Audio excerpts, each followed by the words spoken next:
This banging chicken tikka pathia is one of my all-time favourite British Indian restaurant style curries. Hot, sweet and sour, and now you can cook it at home. Oh, and before you come at me in the comments, this definitely isn't authentic, innit? Let's start by marinating the chicken tikka, and if you have time you can do this a day before to allow the flavours to develop. Combine all the ingredients in a bowl along with the chicken and thread onto skewers ready to cook in your air fryer. Slice up a couple of onions and then cook them gently in lots of ghee or oil for around 25 minutes.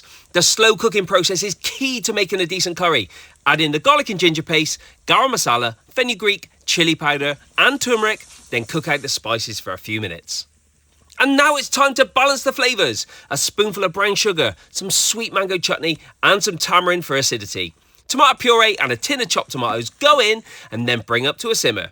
This beautiful balance of flavours is what makes the pathia so special. Pop in your chicken tikka, which has been cooked to perfection in your air fryer or over the barbecue, and then simmer gently for 10 minutes until the chicken is cooked through. You can also add a splash of water at this stage to loosen up the sauce. Make sure to like and follow for more easy recipes that you can create at home. Bang it!